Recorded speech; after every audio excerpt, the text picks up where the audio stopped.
آج کل ہماری مسجد میں فجر کی نماز میں دوسری رکعت میں رکوع کے بعد میں سمع اللہ کے بعد کیا ہے جناب، ربنا ولک الحمد کہنے کے بعد امام صاحب مجاہدین کے لیے، افغانستان کے لیے دعا کرتے ہیں اور دعا کے بعد میں سجدہ وغیرہ کر کے نماز پوری کرتے ہیں۔ یہ اصل میں دعائے قنوت، قنوت نازلہ جس کو کہتے ہیں۔ اس میں دیکھیے ہمارے اہل سنت حنفیوں کا مذہب یہ ہے کہ حضور صلی اللہ علیہ وسلم نے فجر کی دوسری رکعت میں دعائے قنوت پڑھی۔ یہ واقعہ کیا تھا؟ ہوا یہ کہ کچھ کمبخت تھے کفار مشرکین، حضور کی خدمت میں آئے اور آنے کے بعد حضور سے 70 مبلغ لے گئے۔ ایک تقدیر تھی، مقدر تھا شہادت ان کا کہ حضور ہمارے لوگوں نے اسلام قبول کیا ہے اور ان کو دین سکھانے والا کوئی نہیں، تو آپ ذرا منجے ہوئے خطیب، علماء، بڑے دانشور یہ بھیج دیجئے تاکہ وہ ہمارے لوگوں کو اسلام سکھائیں۔ حضور نے 70 آدمی بھیج دیے۔ جب 70 افراد بھیجے تو ان کمبختوں نے 70 کو قتل کر دی، 70 کے 70 قتل کر دی۔ ان کے قتل کرنے پر حضور اتنا ناراض ہوئے کہ نماز فجر میں ان کے خلاف حضور دعا فرماتے رہے۔ مسلسل 1 مہینے تک حضور علیہ السلام نے قنوت نازلہ یعنی نماز فجر میں دعائے قنوت ان کے خلاف، ان پر عذاب کے لیے پڑھتے رہے۔ پھر کیا ہوا؟ ان کے عذاب اور سرزنش پر آیت نازل ہو گئی۔ حضور نے اب دعائے قنوت کو موقوف کر دیا۔ فجر میں قنوت نازلہ یہ حضور نے موقوف کر دی۔ اب اس موقوف کرنے کے بعد ہمارے امام اعظم ابو حنیفہ کے نزدیک حضور کا یہ فعل منسوخ ہے، بعد میں کسی نے نہیں پڑھا۔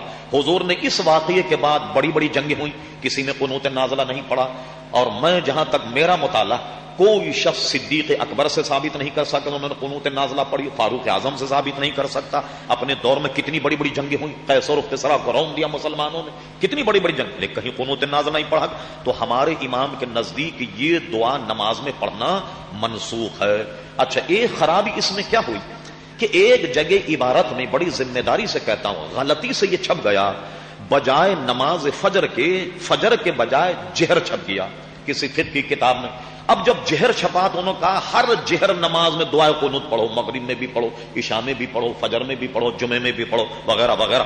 ہمارے مفتی اعظم حضرت علامہ مفتی احمد یار خان صاحب رحمت اللہ علیہ نے فتویٰ دیا کہ فجر کی نماز کے علاوہ کوئی کسی نماز میں دعائے قنوت پڑھے گا نماز فاسد ہو جائے گی۔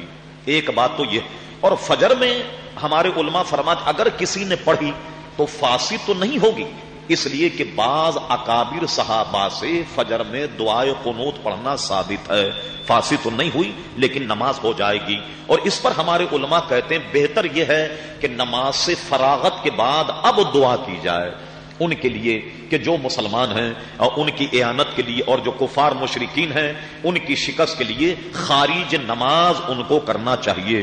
اس لیے حنفیوں کے نزدیک یہ معاملہ منسوخ ہے۔ جو آدمی اپنے آپ کو حنفی کہتا ہے اس کو دعائے قنوت نہیں پڑھنی چاہیے فجر میں۔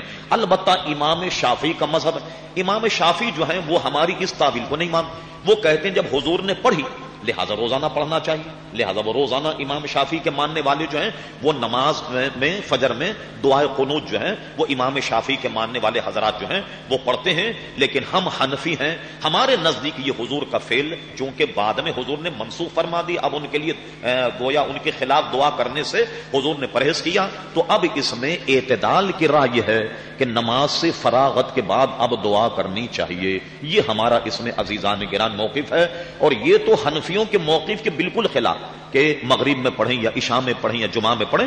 اس پہ مفتی احمد یار خان صاحب نے نماز کے فساد کا فتویٰ لگایا ہے۔